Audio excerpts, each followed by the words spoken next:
Hello, everybody.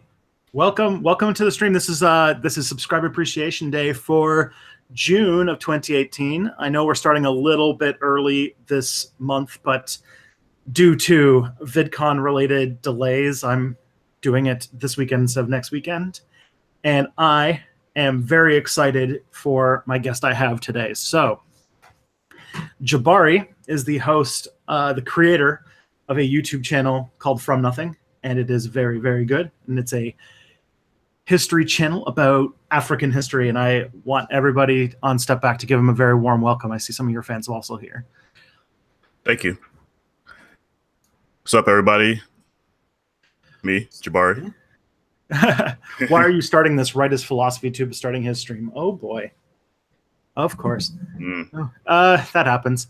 So the way that this works, if there's anybody who's new to Subscriber Appreciation Day, is that I bring cool people into the stream, and then you guys get to ask them things. And if you don't ask them things, I'll just hog it and start talking about whatever. So please, if there's something you want to know, go ahead.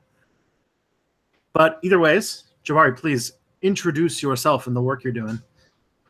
All right. Well, as you know, my name is Jabari. I have a YouTube channel called From Nothing, and basically, I just do what I think needed to be done a very long time ago. I make videos about sub-Saharan African history, as it's largely ignored and just not talked about in any of the mainstream video games, movies, film, period. It's pretty much just glossed over or outright ignored or portrayed in, the stereotypical tribal, primitive light.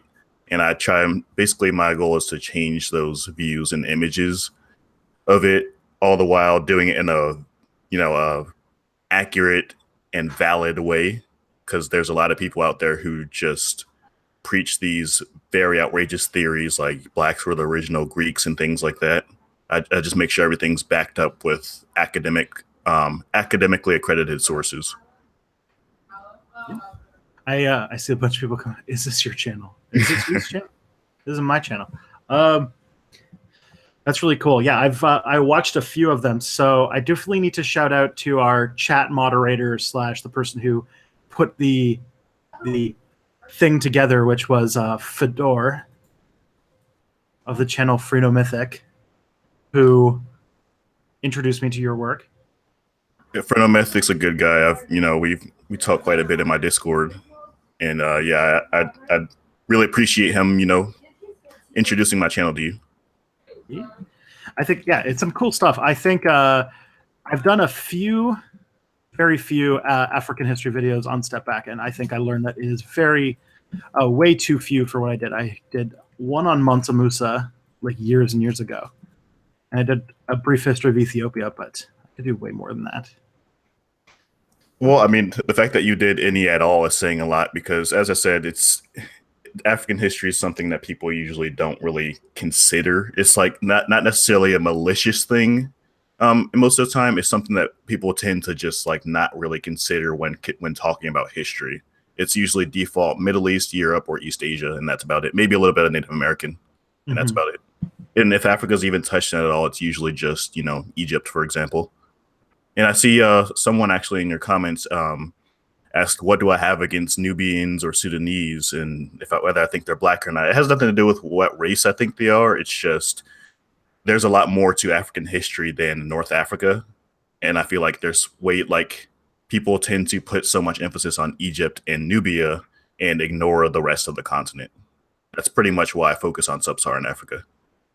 Yeah. I always thought that Nubia got a little bit of that shaft as well because they were a bit too far south, but they do, but they still receive a lot more attention than the rest of sub-Saharan Africa. Like the average person probably can't name any sub-Saharan African kingdoms at all, except maybe the Zulu, so. Okay. Yeah, and they're I'm trying to remember where I'm going with this. Sadly, I lost my thing. You guys are forgetting about Carthage. No, he actively avoids the North African stuff because that is well covered because of things like Carthage and the pharaohs and then the caliphates and such like that. It's already well done. Exactly. All right, someone does say a beard now. Now Jabari needs to update his animated avatar. Yeah, about that. We'll talk about that some other time. One of the things that I thought was when I was like doing a little bit of homework is I found that when you started the channel, you used to have this really intense animated thing that's like kind of like, it was like a construction paper type look you were going for. Yeah, pretty much. It was paper cutout. It was purely stop motion. Everything was done on my table. I had like a 2D rig set up, and it was all manually done by hand. Oh, are you serious? Yeah. Wow. And then you'd show it off by having your character turn portrait and walk to the side. It's like, oh, show off. yeah. That was if anything, it was more of an experiment. Testing my own abilities, to be honest. So how did you come around to starting from nothing? Well, I grew up being really into history. Like I've always liked movies on like ancient and medieval history, things like out to this day. I still think like shows like Game of Thrones, for example, even if they're fantasy, if they're not historically accurate things, I still just am really interested in people fighting with swords and riding horses and armor, all that good stuff. But you never, as I said before, you never see sub-Saharan African represented in that light. Because I think most people, whether it's intentional or malicious or not, people tend to assume that sub-Saharan Africa doesn't really have anything worth mentioning or showing in that light. So I decided after doing some, I was the same way. I thought the same thing. But after doing some research in my teen years, I started to realize, wow, there's all this cool stuff and nobody talks about it. Why doesn't anybody talk about it? And that's pretty much how I became from nothing. Yeah. It seems like there's like a story about like you did that ancestry DNA test and that kind of spiraled into this exploration of all these things. A bit. I was already into that stuff before. I would do most of my artwork. Like I'm an artist. I draw stuff like that. I was inspired by it, but the ancestry DNA just kind of fed into it a bit. Fair enough.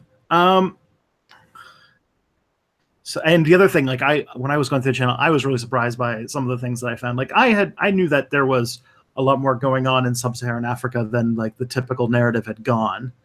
I did not know about there was something that was really cool. It was like these bellows, these like clay bellows that were made that were able to forge high quality steel centuries before Europeans could. Yeah, those were the iron workers of the Haya people of East Africa. There was an anthropologist named Peter Schmidt who basically he was studying them. He wasn't trying to find out about any steel or anything. He was just studying the people and their culture.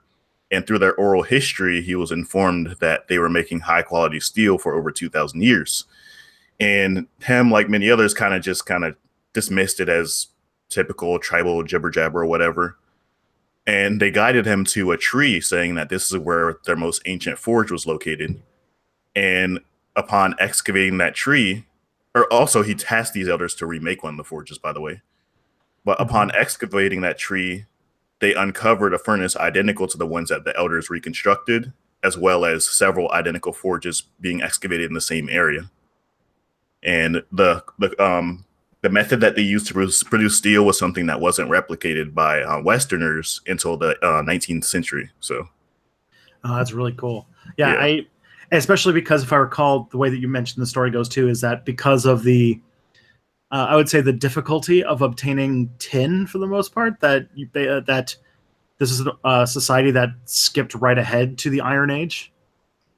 Yes, nobody really knows exactly why the tin may be a factor, but Africans had a stone to steel age. Like the traditional stone, bronze, iron age is something that sub-Saharan Africans typically don't follow, with the exception of Ethiopia, Somalia, and Nubia.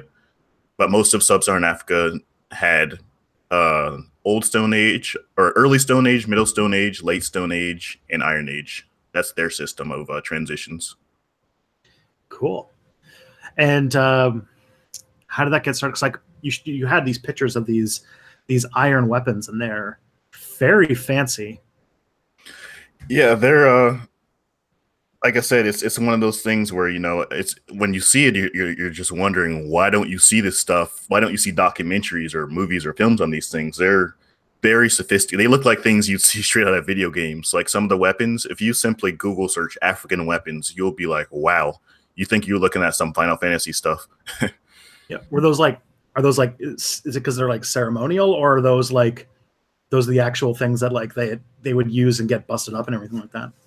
It really depends, honestly. But some of the crazy ones, mostly a lot of the weapons you'll see will be throwing knives. If you just simply Google African weapons, the throwing knives specifically had these crazy blades going out in every which direction, because the way they were designed was to, when they flew through the air, they were designed to kind of roll over the enemy's shield and go behind it, basically. Okay. And that's why they had such crazy shapes, because it's kind of hard to explain it. I wish I had like an animated graphic display of it, but I'm sure you will someday. yeah. Is there like a really good is there like an area, like a region where these types of things were really common? So the weapons that I was describing, the throwing knives, Yeah. they were most common in Central Africa. I think the Zonde are the ones who popularized them, because they were featured on the show Deadliest Warrior, if anyone's familiar with that show. Mm-hmm. Is that like the more like central, like in the more tropical part, or like a bit further south where it's more like pastoral and It's plains? it's definitely tropical Africa, like probably like just on the transitional zone between the rainforest and the tropical rainforest and the tropical savanna of Central Africa. Okay. This just shows how history is taught and how wrong or how bad and incomplete the history is taught. Because I always think I have a friend who is an immigrant to America, or sorry, to Canada from South Africa, and she's doing a lot of research on Boer trekkers, and so the whole like big pastoral northern South Africa region thing is what comes to mind when I think of that region, which is bad.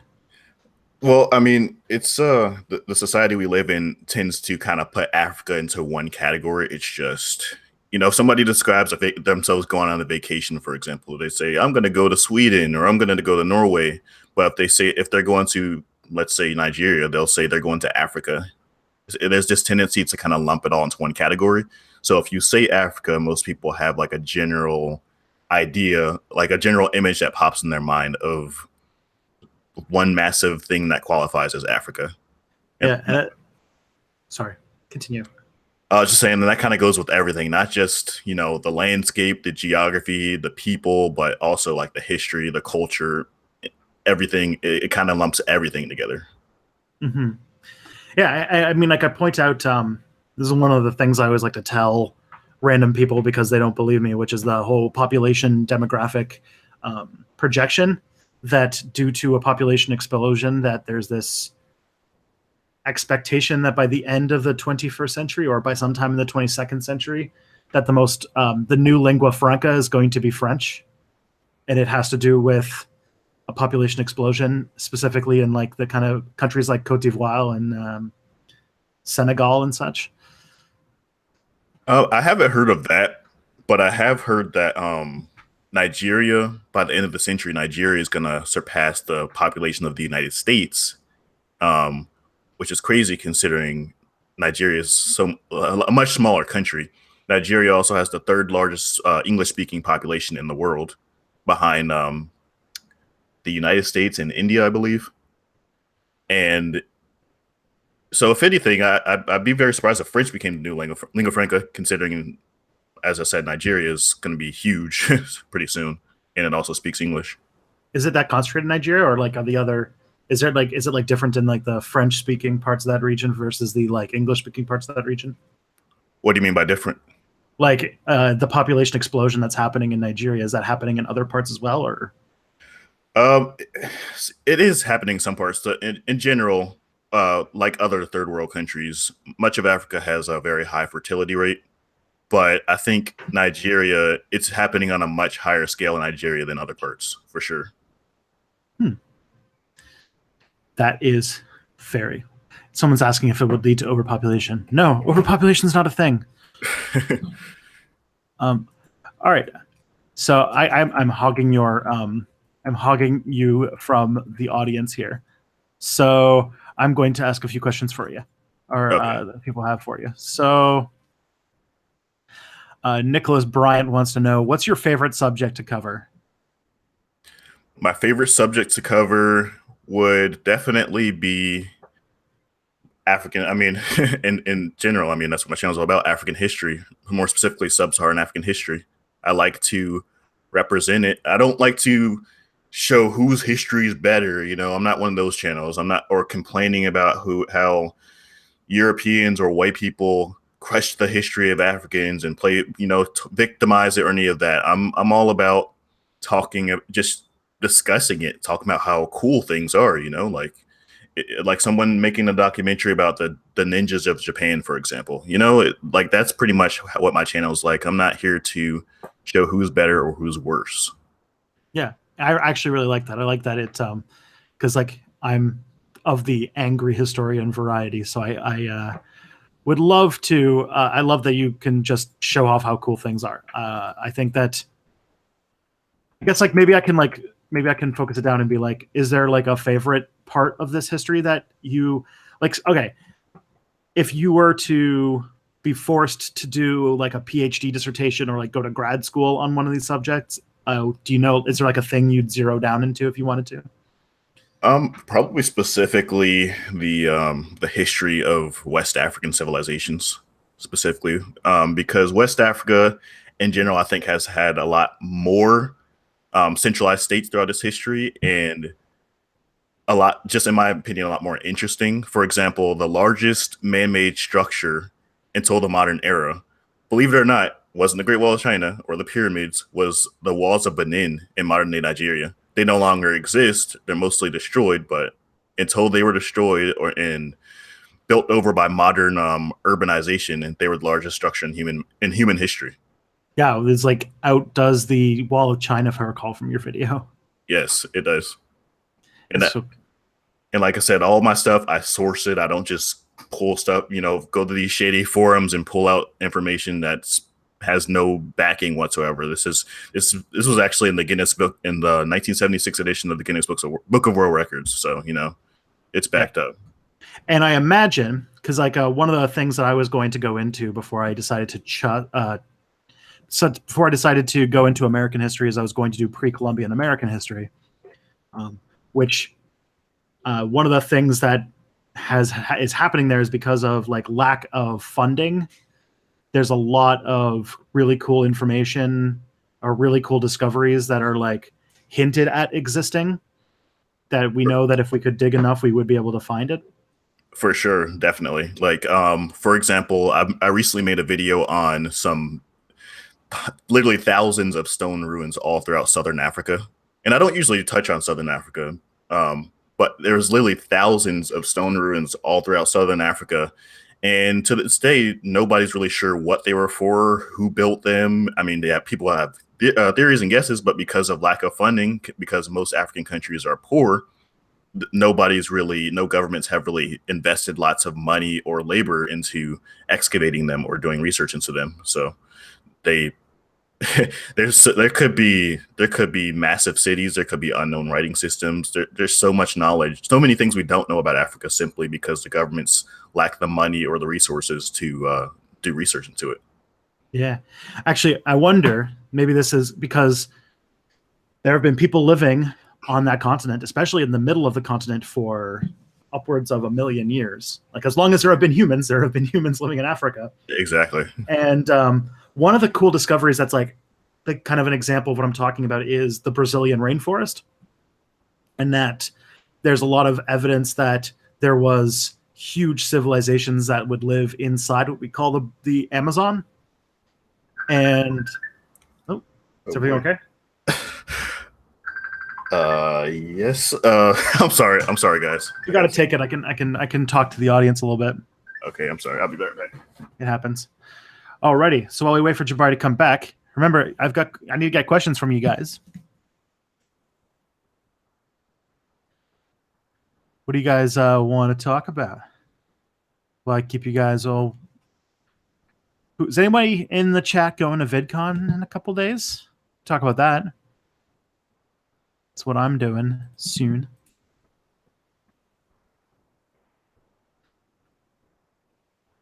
Jose Martin had a good question. Marty had a good question.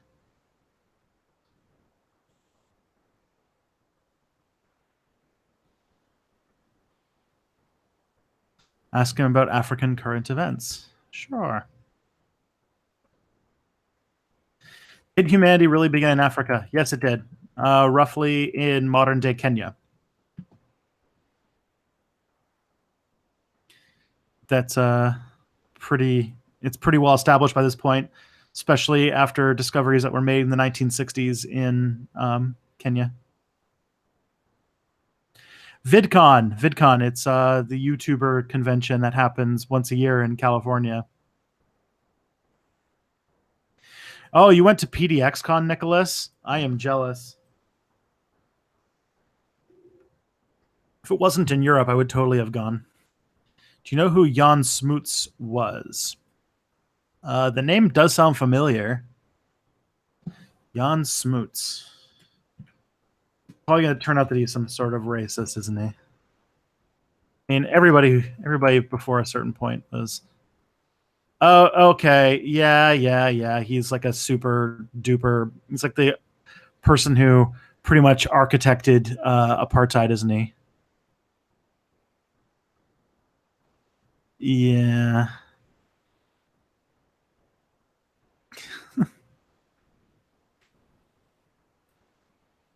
Well, let's see.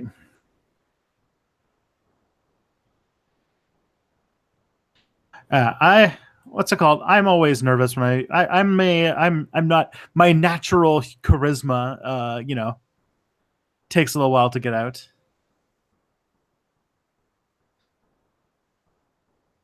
I'm working on it. Michael Collins, I might ask about the information thing. I wonder how true that is. I find that there's a lot of history out there that's like well known and established, but just what's available in English might actually be limited. Okay. I'm back. Everything okay? Yeah. Sorry. My sister called from she's in Korea right now. She just called, so. Okay. Well. So a bunch of people asked some interesting questions while you were gone, so we can pick up on a few things. Michael Collins, one thing said he was like really interested in a lot of things in African history, but is concerned that there's so little information. And maybe maybe there's two ways. Like, is it an issue of information? Like, is it an issue of like underfunded archaeologists, or just not enough people, not enough interest that needs to be ginned up, or is there a lot of stuff and you just need to recommend a whole bunch of books? Well, when I came back, I heard you talking about other languages being a factor. There's multiple factors. One is, as you said, a lot of it is in other languages. A lot of it's really old from like early explorers, like Portuguese and French. And it's still, I mean, those are still the only sources. They're just old books in other languages. Another reason is lack of funding and overall lack of interest. For example, you can find translated books and stuff from Japan and Korea and all these countries because people are just very interested in that stuff. But there's really, you're not just going to go into, I don't know, you're not going to go to school and find some group of nerds who are really, really, really into the history of Nigeria, like you will with, people into Japan or Korea or pretty much any other part of the world, Persia. There's really no niche like that for Africa. So therefore, the few sources out there are like the original old documents from explorers, and you just have to dig really, really deep to find it. Yeah. And in a lot of the continent, another thing that comes up a lot when I study Indigenous American history is that like language reclamation is like becoming a big thing. I was trying to think about like what is the situation in a few of these countries when it comes to the language of the colonizer versus like reclaiming like indigenous languages? Or Well, I think the two big things are one, there are just so many well, there's one big thing. There's so many languages in Africa. With Nigeria alone has about 520 spoken languages, just Nigeria, you know. And ooh, that's yes. it's 54 countries in Africa. So if a large percentage of the people know English, then it kind of just makes sense for them to use that as the lingua franca rather than them all having to decide which indigenous language to use. Another thing I noticed, though, is Swahili was the lingua franca of the East African coast during the age of the Indian exploration, which, by the way, another fun fact is that Swahili traders was trading with China and India since, as early as 500 AD, by sea, which is something people don't really think they don't think of Africans hopping on boats and sailing to other continents, but they did. But anyway, there was a thing where I can't think of his name right off the top of my head, but there was an African leader who went to a what is it, an African Union meeting, and he hosted it in Swahili when they usually host it in European languages, and it took everybody by surprise because like he was making a statement by doing that. He was saying, "Hey, this is the African Union. Why are we talking in European languages?" So Makes sense. That was pretty interesting. Yeah, I was about, because like the whole Swahili thing, I was actually planning on making a video on Ibadi Islam, which is a kind of break off of Islam that isn't Sunni or Shia, only exists in two regions, and one is, I feel like I think I might be getting the country wrong. Oman, and Oman had a bunch of East African coastal colonies, and they practice this completely unique form of Islam that's very different and still exists today. I did hear a little. I don't have a lot of knowledge on it, but I do know what you're talking about. I just don't have a lot of knowledge on it personally. That's all cool. Okay, so how accurate was the PBS special on African civilization hosted by Skip Gates a couple years ago? Do you know anything about that? I do. It was very accurate. I think the problem is though that he put way too much emphasis on race, so it kind of took away from it. But I mean, other than that, I think his information was pretty accurate. Okay. All right. Corentin Belanger wants to know, will you make any videos on groups like the Boers or the Afrikaners? Probably not, for the same reason as I don't do information on North Africans. Mm-hmm. And you're typically, it seems like, I mean, the channel could probably go in a whole lot of places as it goes along, but you try to focus on pre-colonial type stuff as well? Yes. Occasionally I do delve out of the bubble, like I did a video on scientific racism, mostly because it was a patron request, but yeah, for the most part, I try to stick with pre-colonial Africa. That's good to keep positive, because like I always do the sad videos and they always perform the best, but then they make me sad. And I get a lot of requests to talk about the horrible things that the Belgians did to the Congolese people, and I don't know if my heart can actually handle doing that video.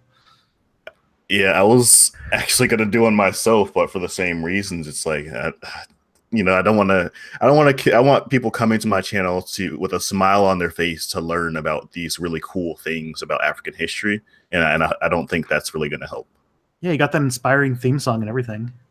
do do do do do. It's good. It's a good theme song. I don't know where you got it, but it was good. I try. Yeah, it was. I personally don't like it. I was looking to replace it, to be honest, but I haven't got any complaints. All right. This is a question from 255 AD. He wants to know, did the Kush experience the Bronze Age? Yes, they did. They're one of the few parts of sub-Saharan Africa that did. Cool. Is it were they like well connected with eastward trade routes or something? It's basically the Sahara Desert presented a barrier between sub-Saharan Africa and Eurasia, which is why sub-Saharan Africa generally lacked some of the same cultural and technological innovations of Eurasia. But Kush Egypt, Ethiopia, and Somalia kind of bypassed that because of the Nile River Nile River Valley. So people didn't have to cross the Sahara; they could just travel down the Nile River and get to those places. So they were pretty tied into the ancient world. It reminds me, it's one thing that I would really love to study is the those routes. So like you see this on maps all the time, right? The gold and salt routes that go through the Sahara, especially the north-south that kind of go from like southern Algeria and Morocco down to like where like Songhai and the Malian empires would be.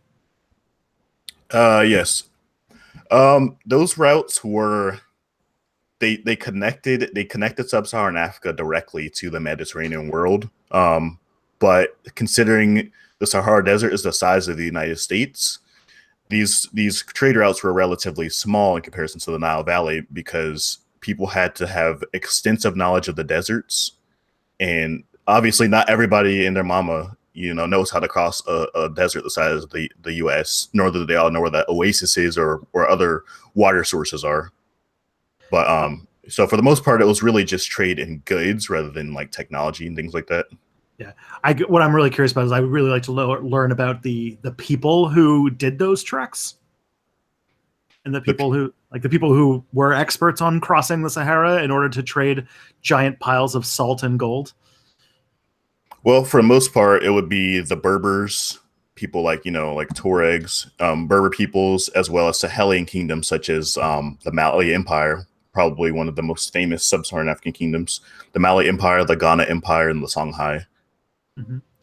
It's probably the same route that Ibn Battuta took when he wrote about that region as well. Yeah, most definitely.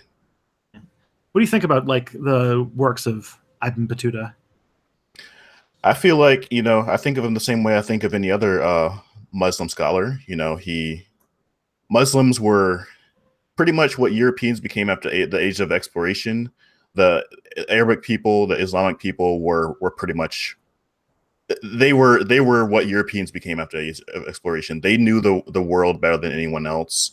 They recorded and documented everything, and I feel like their experience in Africa was quite a bit different for reasons I specified before. Africa was relatively isolated, so cultural practices and technology and things like that were significantly different from what they were used to. They had like a standardized view. Arabs had a standardized image of the world, so when they explored sub-Saharan Africa, it was a bit of a cultural shock for them. Alrighty. And now here's a question that very much feels like it came from a step back viewer. Want to seize the means of production? Do I want to what? I'm sorry. Do you want to seize the means of production? Seize the means of production. I have a lot of Marxist viewers.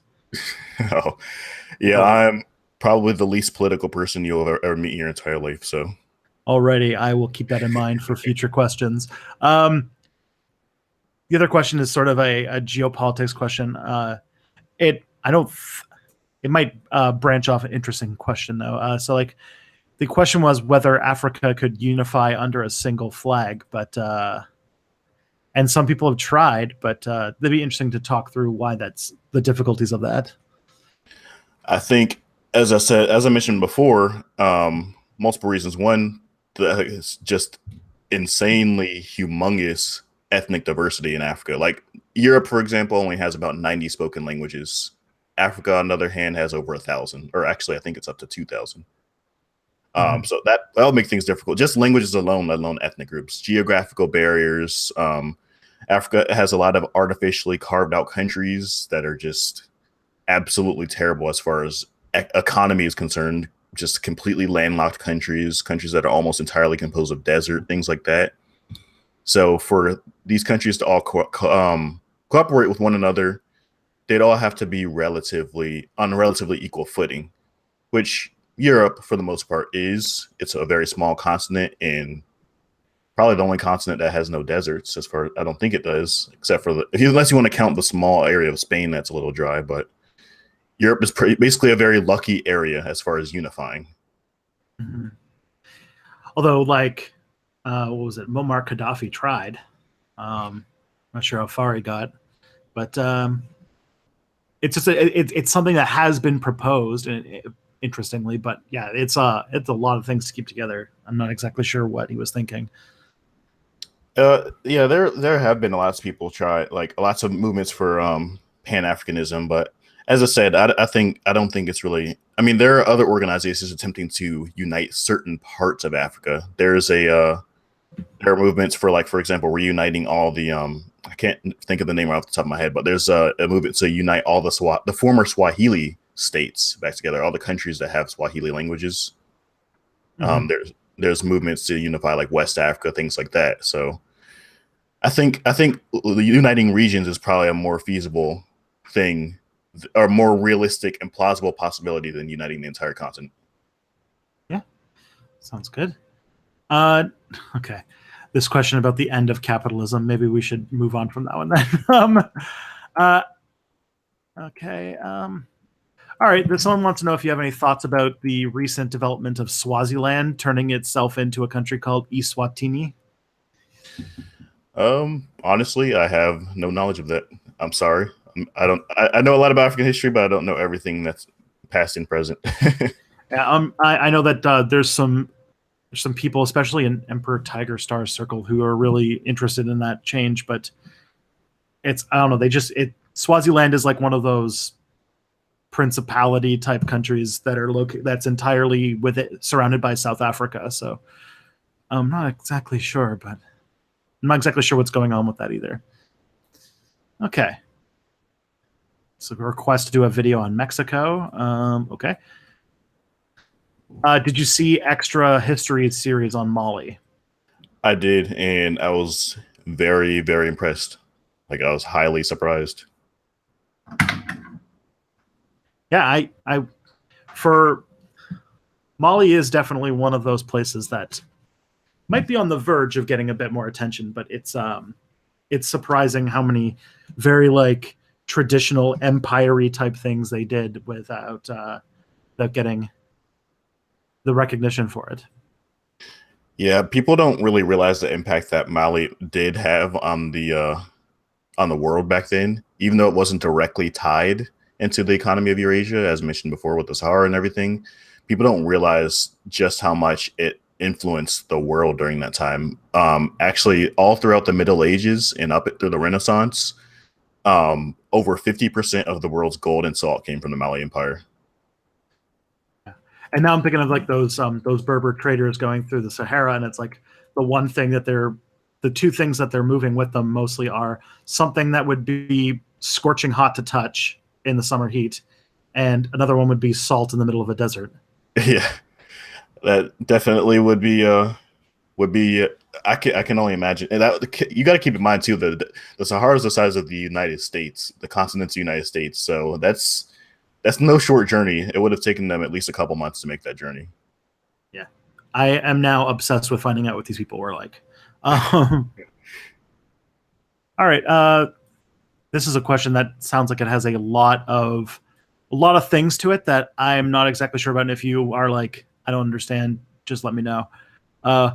What were Bantu Khoisan relations like in pre-colonial, let's say 1300 South Africa? There's a lot of South Africa questions here. The Bantu and Khoisan people, it greatly varied. There's evidence of warfare and conflict between them, and there's also evidence of intermarriage. There's even Khoisan people married into certain royal families of Bantu kingdoms. However, for the most part, the Bantu people migrated from Central Africa and spread agriculture. They're generally accepted to have spread agriculture and iron technology to the Khoisan people. Well, maybe not 1300s, but a little earlier than that. And it was through several means, through peace as well as through warfare. So they were like any two groups of people who lived beside each other for an extended period of time. Yeah, for the most part, yeah. um, reminds me, we were talking about this like a lot of questions about South Africa and such like that. And that's not South Africa though, I don't think. Or it's like, all right, my internal map is like completely broken right now. But do you have any thoughts or interesting tidbits or interest in the story of Shaka?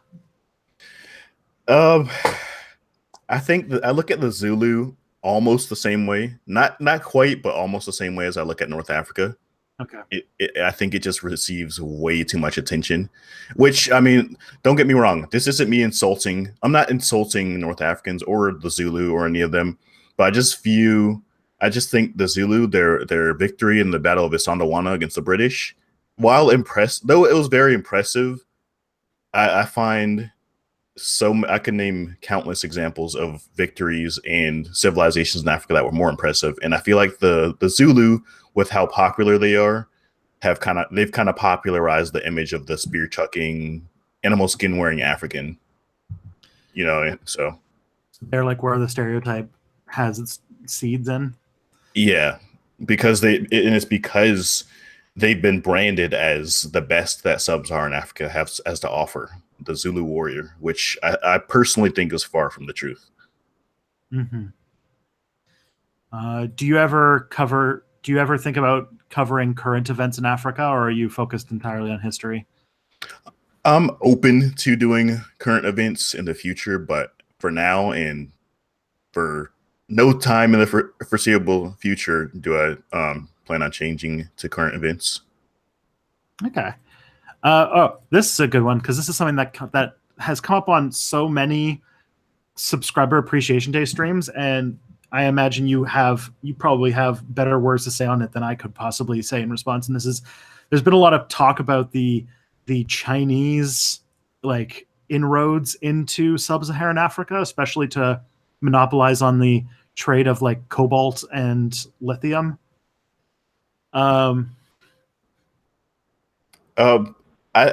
see it as it's something that, I mean, it can go either horribly wrong or very well. China and Africa have basically been undermined by the West for the past few centuries.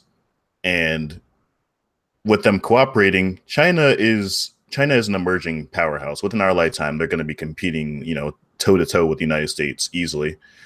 Africa, on the other hand, is not doing so hot, but with China investing in Africa and helping them grow the same way that the United States and Western Europe have done with East Asian countries like Korea, for example, like I said, it could go great, or China could just undermine Africa and keep them at the bottom, the way that the West has done to so many other countries. Just only time will tell. Yeah, I've all the discussions I always hear, it always feels like a lot of people talk about it like it's like some form of colonization, but it's an investment, huh? I mean, it could, like I said, it could go. I think it could go either way, because it has been showing signs of, like a neo-colonialism type thing, but at the same time, it has been dramatically increasing like the infrastructure and opening more jobs and things like that in African countries. Yeah. I'm actually quite surprised that with the in the current age, with the current resources that we need, regions like southern Congo are well poised to become some of the most valuable countries on Earth, because the things we need to make, like touch screens and cell phones, are very hard to find, and southern Congo is one of the better places in the world to get it. I did hear that. I forgot the name of the material, but it's what we use for modern electronics and smartphones. Actually, Congo recently, Democratic Republic of Congo actually recently made their first homemade cell phone, like made 100% in Congo. But Africa in general has had lots of materials that would make them control the world's economy. I mean, it was gold and salt in the Middle Ages. During the Industrial Revolution, it was oil, coal, palm oil, things like that. But the long-term effects of colonialism have pretty much made them have bigger problems to deal with than, selling palm oil to people. Mm-hmm. They've been dealing with ethnic tensions, weird, unnatural borders, things like that, poverties and famines. induced by basically foreign ways of living forced upon their countries, as even though they were used to living a certain way. They were used to doing things in a way that worked for their environment, and now they're being forced to live in a style that was made to cater towards the European colonizers and benefit the European colonizers. And now pretty much the countries, now that they're independent, they're just picking up the pieces, and those who are in power want to stay in power. So it's, pretty much how,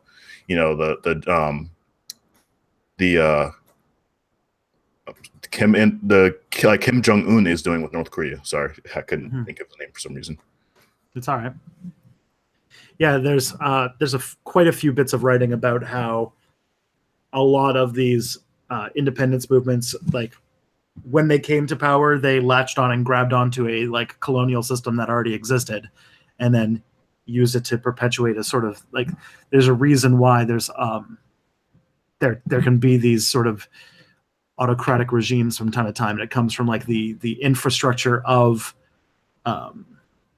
colonization, and now a lot of countries are breaking out of that, and there's actually a lot to be very optimistic about right now. Yeah, it's pretty much like that. It's like in a perfect world, all of the African colonies, the moment they gained their independence, would have ceded land back to the original holders of that land. We would have seen pre-colonial countries, the Ashanti Republic, for example, or I mean, it was the kingdom, but they probably would have taken back their original territories and modernized their governments. There would have been very little ethnic tension to deal with, or because things would have been in the hands of the original holders. But because as we both basically were beating a dead horse at this point, those in power want to stay in power, so things aren't really. It's not a perfect world, unfortunately. No, and these are the kinds of things that happen when you have like ruler borders and things like that. It's a similar situation to the former Soviet Union countries in Eastern Europe. Like, people wonder, why is the entire continent of Africa poor? That's because the entire continent was colonized by Europeans and forced into countries that they didn't want to be in. And then when they gained their independence, it's pretty much just a big blob of mess that needs to be sorted out. And that's the same thing that happened with Eastern Europe after they were conquered by the Soviet Union.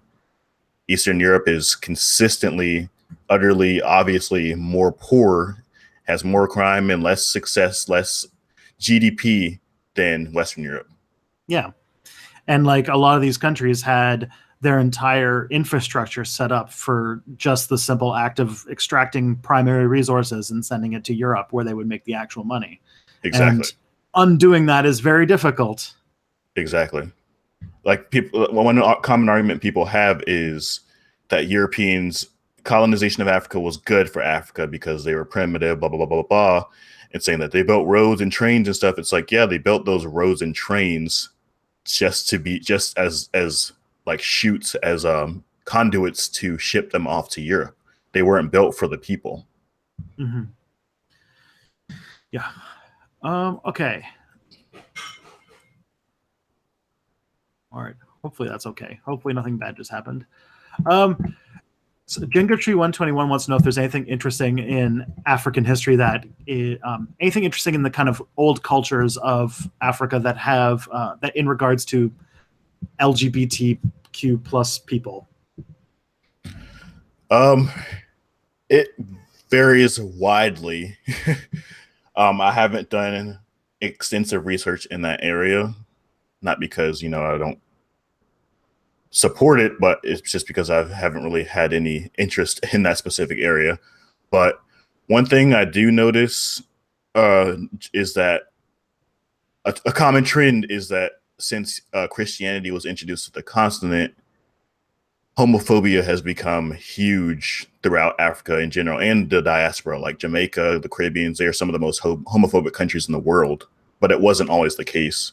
If you read documentations of I really wish I could remember the names, but if you read documents of gays back in pre-colonial times, there was significantly more tolerance prior to their Christianization. Yeah. Like some there's like religious groups in the United States that are trying to fan those fires in places like Uganda is one that comes to mind pretty often. Yeah. Okay. Have you heard of the Aquarius ship? I No, I haven't heard of it. I have not. All right, this is actually a pretty good one. This is two questions that are kind of back to back, but I think would fit the kind of since you obviously you have this real big fan of sub-Saharan Africa as a setting for all sorts of historical stuff. Is there any movies or video games that you would recommend for people to check out? Unfortunately, there there aren't really besides Black Panther, of course, there aren't really many out there. Like the only one that I know of, the only game I can think of right now that's completely based on historical Africa is a game called um what is it? Orion, I think, or I think it's Orion. It's on Steam. It's a side scroller, basically beat 'em up kind of game. But I personally am not a fan of side scrollers, so I can't really recommend a genre I'm not a fan of. But it was completely made in the country of Cameroon, and it looks beautiful. I mean, it looks great. The art and everything's great, but as I said, I'm not a fan of side scrollers. So yeah, me neither. Actually, I do think that I hope, anyways, that Black Panther sort of opens up the imagination door to a lot of people to explore that sort of setting for games and movies. There's a little bit. Oh, go ahead, sir. There's a little bit of that too in the representation of African locations and people in Overwatch too. I feel like when it comes to opening the doors, that's one of my approaches. Like long term, I plan to be, I want to become a full-time creator because I want to create. I want to be able to make quality content showing all of this stuff about African history and culture, and eventually make like full feature-length animations and documentaries about it.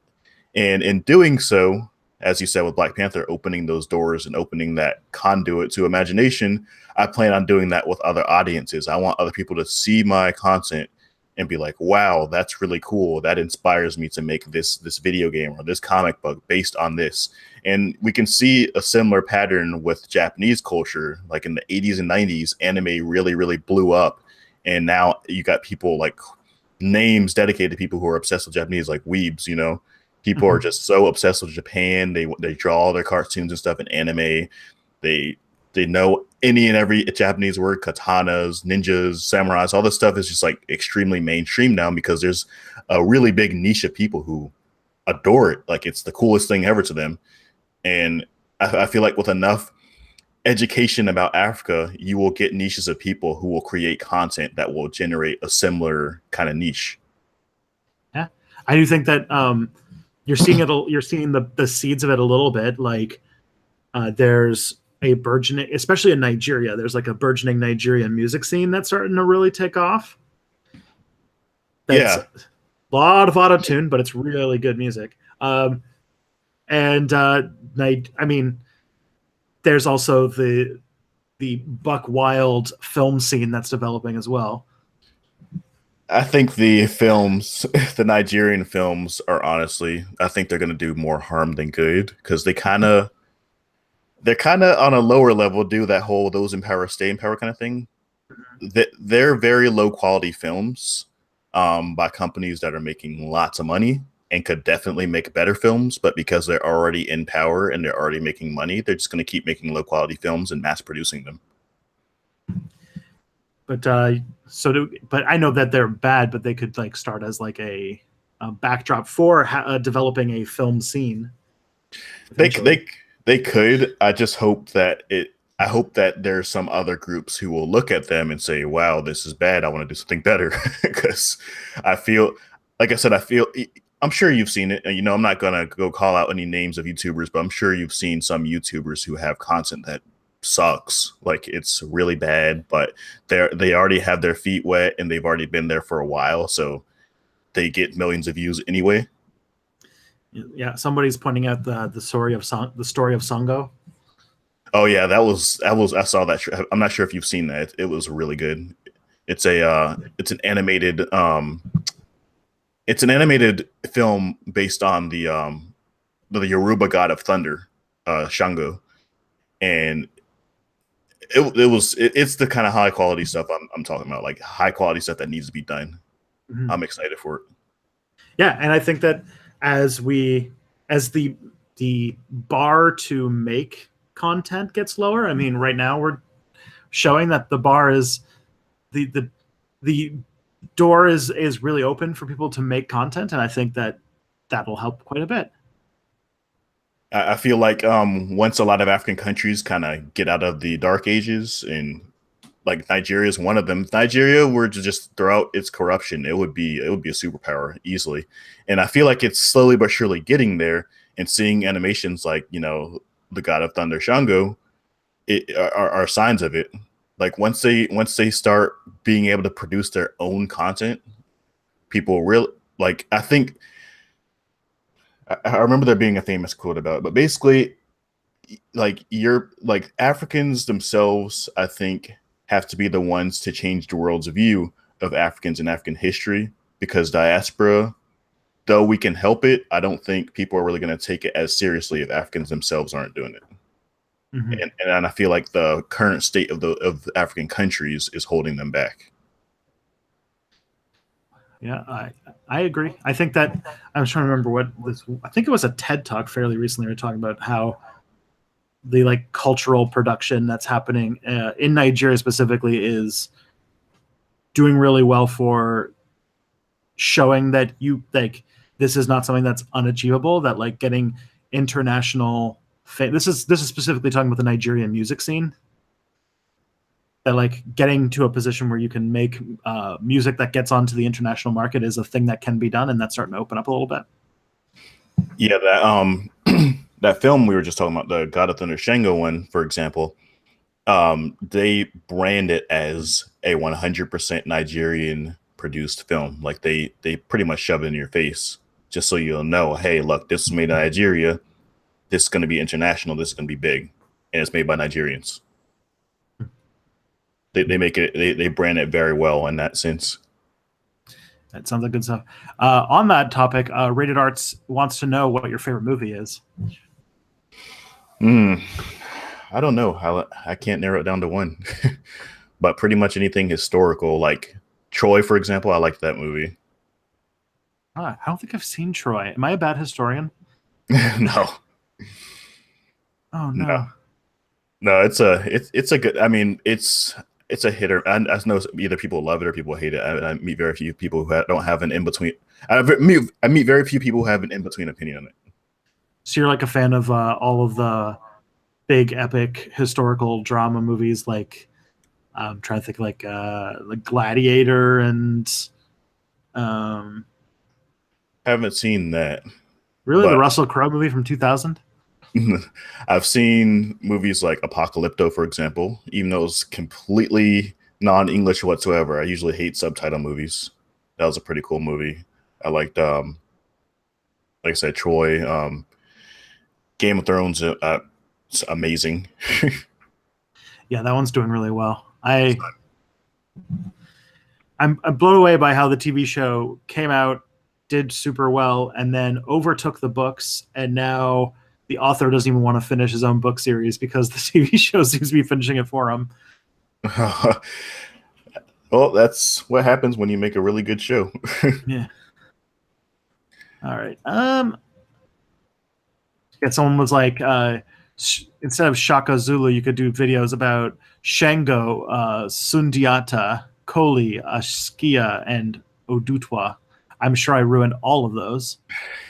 I mean, I'm sure I ruined them in all my videos, and I'm supposed to be the African historian, so it's all good. There's so many languages, right? So it'd be so hard to keep it all together. Not to mention, I mean, if you're born and raised in America, I'm not sure if you're American, Canadian, but Canadian. okay, yeah. Being born and raised here, you can't be expected to pronounce those names right, Mm-hmm. Next question. Oh, this is a good one. Are you aware that Jabari means wisdom in Swahili and Tristan means socialist hammer? Okay. Uh, Jabari actually means fearless. I think he was making a goof. Oh, okay. um, well, okay, this is an interesting one. What is the most powerful African country today, and what is its place on the world stage? That's a lot to unpack there. It's a very subjective Yeah. thing. I mean, powerful can mean a lot of things, but as I said, I think Nigeria can potentially be the most successful country if it just throughout the corruption. But Mm-hmm. as far as the world stage is concerned, I mean, it's not really. It doesn't really barely even a dent in the world stage, to be honest. That's the problem. That's what we're trying to solve.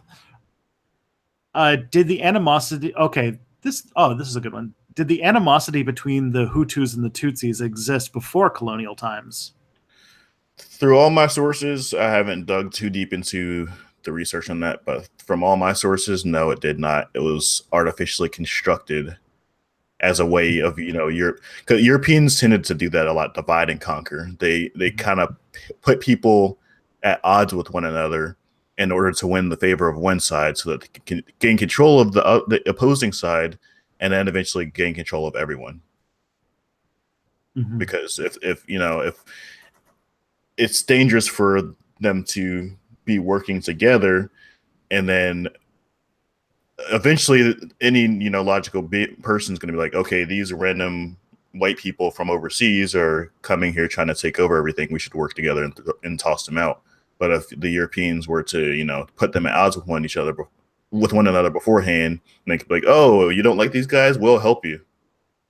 So that was a common strategy. Yeah, you saw that in places. You saw that in India as well with the Sikh people and such. So yeah, I just passed a Patreon stretch goal, which I somehow agreed to do a video about the Rwandan genocide. So I'm sure that'll be just an enjoyable romp through all of. Oh no, I'm doing it as a video. I'm doing it because I really want to stick it to the free speech absolutists and make a statement about how, basically, make a statement about how hate speech is dangerous. And I'm going to use the Rwandan genocide as an example. I mean, I think that's what it really all comes down to. Just stay sure your balance. So, because people are so quick to take things you say the wrong way. Welcome to the internet. Yeah. All right. Someone wants to know what the origins of the name From Nothing comes from.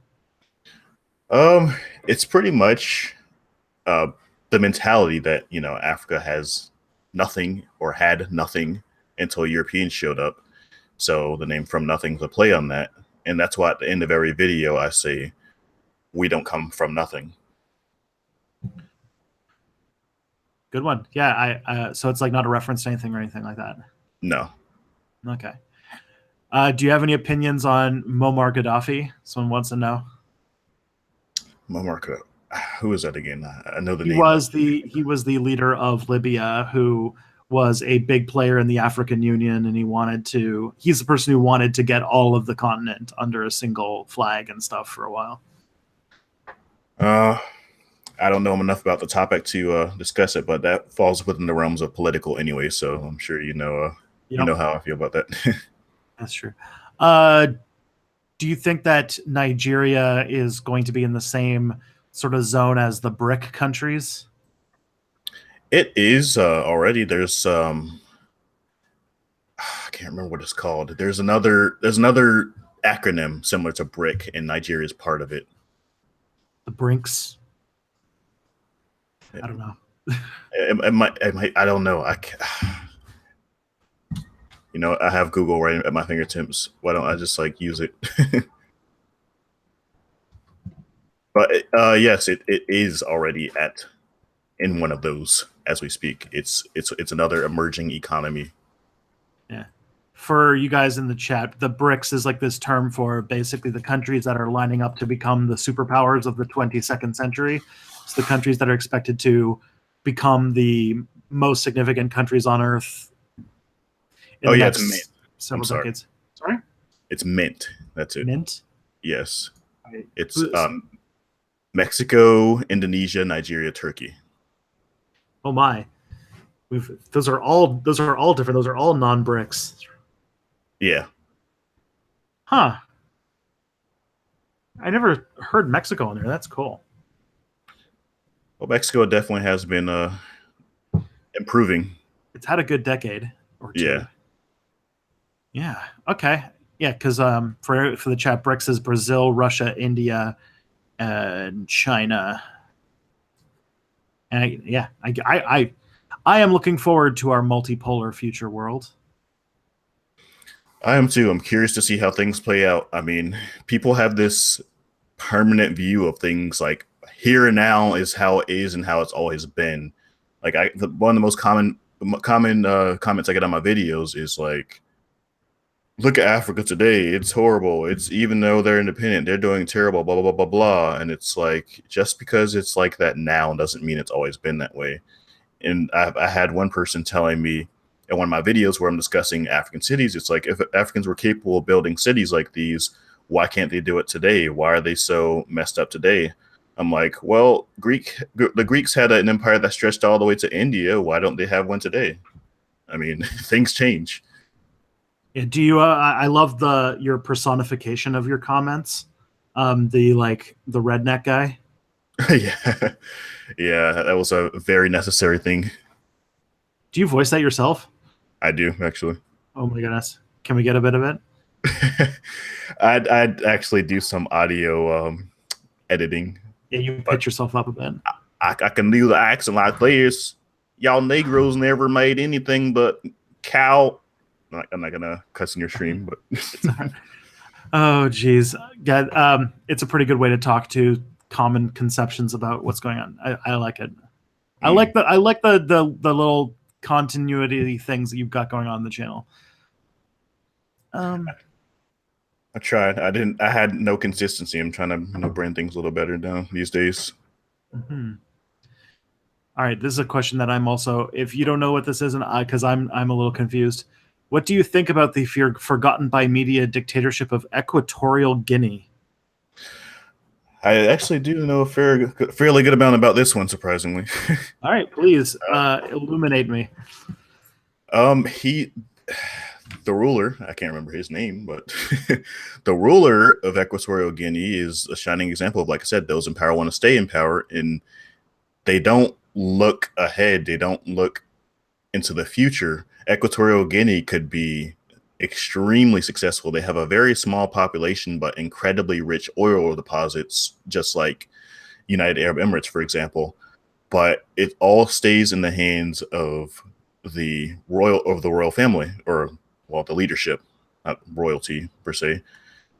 And while the people are living in poverty, and nothing's really being done about it. There was a coup. There have been several coups actually attempted to overthrow him, and all have been unsuccessful.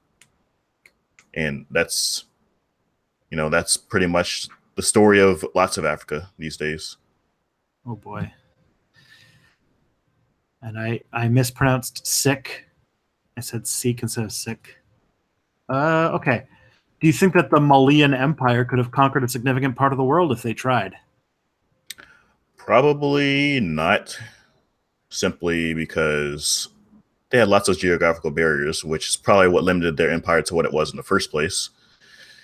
And two, they didn't really, despite being a very powerful empire, they lacked a lot of the military technology of Eurasia, such as, siege machines, catapults, ballistas, cannons, gunpowder, things like that. So I doubt they would have really made it far into Eurasia unless they had some very slow, gradual trade and adopted things like that over time. It would have taken a very long time. Let me just put it that way. Okay. So good. Somebody load up a copy of Europa Universalis 4 and see how far you can get. Do you think that the Malian Empire could have... Oh, I just read that question. Someone wants to know if So That Happened is happening tonight. As far as I know, it is. I haven't been told otherwise. Okay. So Jabari, you're saying they need to redistribute the wealth. They're just trying to get you. They're trying to get you there. Oh boy. So where do you plan on taking From Nothing next? Where I plan on taking it next, I do plan on having some very dedicated series. I have something pretty excited planned out. I'm not gonna share it with you guys right now, but No spoilers. It's a very big project that I plan on doing. I plan on having pretty much how I said before, how I want to have media that actually includes Africa for once, rather than the usual medieval Europe or Japan. I have something really big planned for that. It's going to be a huge project, so it's going to take some time to get it all done. Is it a graphic novel? It's not. It's ideally it's going to be kind of a, I don't even know what genre to put it into, to be honest, but it's going to be pretty cool, and it's going to be something that hopefully brings a lot of traffic to my channel. People of all walks of life, people who aren't just into African history specifically, will enjoy the series because it's going to include people from all other cultures of the world as well. Cool beans. Someone's asking why you separate North Africa from the rest of Africa. We talked about this at the beginning of the stream. It's because he wants to highlight a overlooked part of African history.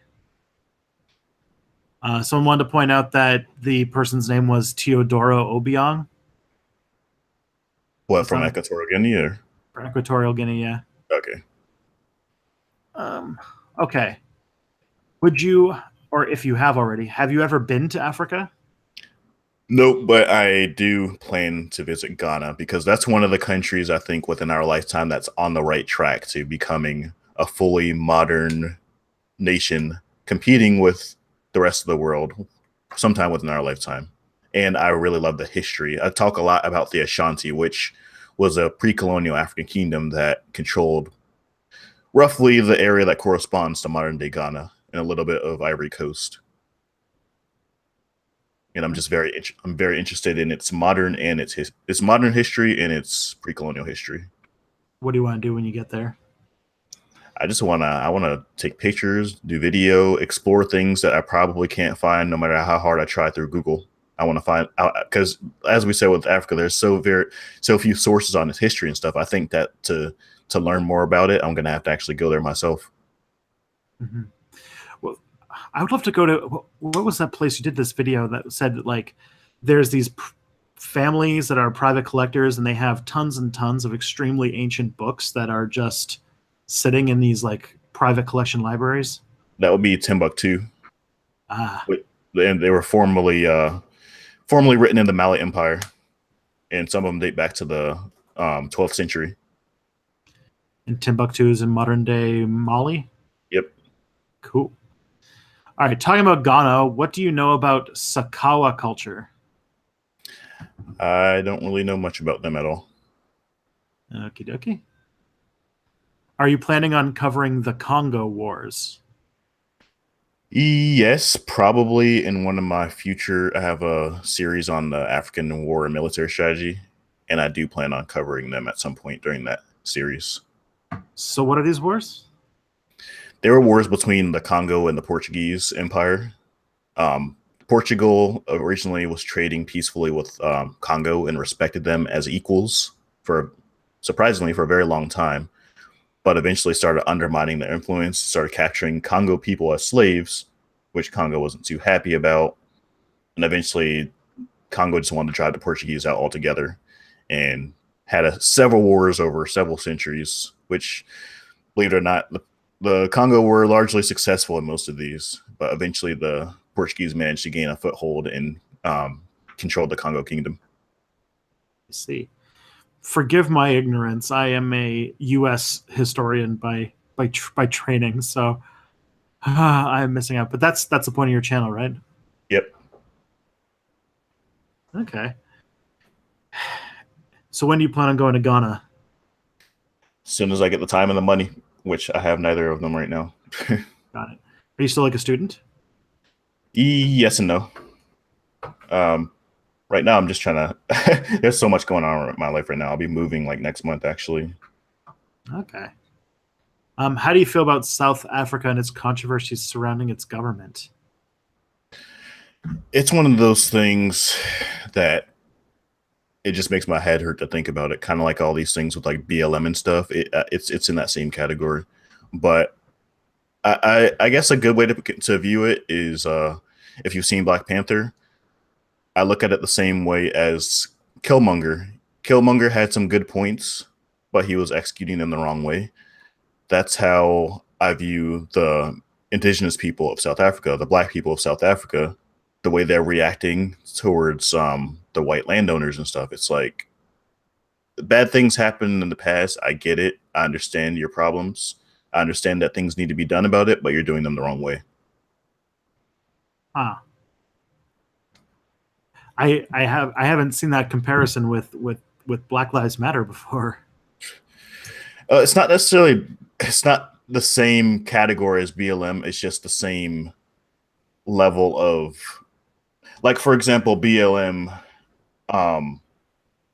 was originally designed to show that Black Lives Matter too, but it's become a Black Lives Matter only kind of thing, when that's not what it was originally supposed to be. And I feel like that's what's happening with South Africa. It's like, hey, all these, European people of European descent control all the wealth in the land. And now that we have the power to do something about it, we should. And then people, instead of doing it in a way that's going to keep the peace, they're doing it in a way that's just going to cause trouble, which is pretty much what BLM's doing. Someone's like, what did you just say about BLM? Oh man. I think you just opened a can of worms. Yeah, that's one of the reasons I usually avoid these topics anyway. But in general, like I said, it's like any organization that focuses on one specific ethnic group, it's gonna lead to tension. It's like, feminism, BLM, whatever. If you're focusing on one specific group of people, even if your intentions are good, there are other people who are gonna join that movement and they're gonna radicalize it. It's like my YouTube channel. It's the same way. My intentions are good, but I got people joining my channel saying all kinds of racist things about white people. And it's like, I'm not making videos to hate on white people. Like, I don't want people coming to my comment section with that kind of stuff. And I viewed all these movements as the same thing, the same category. Alrighty. I don't want to pry that open too hard. I feel like I'll be all radical all over the place. So if there was like one really cool historical period or empire or country or just fact that you really wish the whole world knew about, what would you say? Well, I think I've already said it. The thing about the Mali Empire controlling half the world's gold and salt, but there are a lot. I don't think I could really sum it all up to just one. One, I could give another really interesting one: the fact that the people of the Buganda Kingdom were performing C-sections. They were the first known practitioners of C-sections in which the mother and the child survived. Prior to modern Western medicine, they're the first and only known people who were able to do that. And the mom survived? Yes, and the mother survived.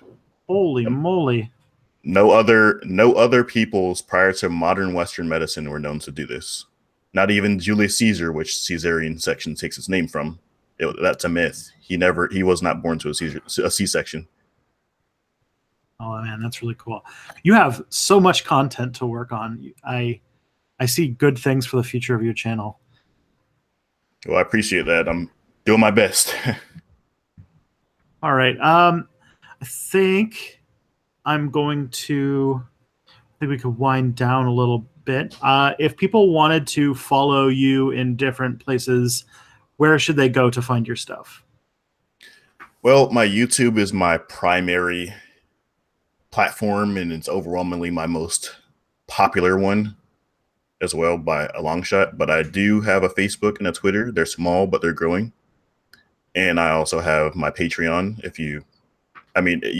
Whether you're going there to support me or not, I have all my sources and links and references posted on there publicly and free to all the stuff I talk about in my videos. If you want to learn more information on it. Someone mentioned your Discord. And yes, I was going to say that as well. And I have a Discord, which is very, very active. A lot of conversation and chatting going on there all the time. We talk about everything. I mean, not just African history, all of history, modern events. It's a very laid back and chill community, and Awesome. Everyone's welcome to join it. All right, I have one random question that might be interesting before we head out, and that is it has to do with like sort of history video games. Like I'm thinking of like things like the Civilization games and such. How do you like their African representation?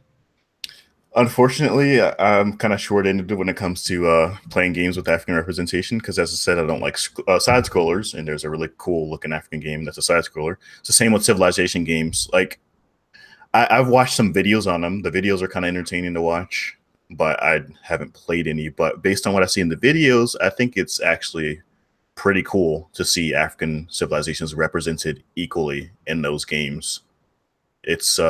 And I think it's a good step. It's a step in the right direction. I just wish that was done in more popular genres. I agree. They need like Assassin's Creed Timbuktu or something. Exactly. Yeah. And that'd actually be pretty cool, especially like climbing all of those buildings that have like the wood sticking out. Yeah, exactly. That would be pretty cool. Like a game like Prince of Persia or something, but it takes place in Timbuktu. That would be perfect. Mm-hmm.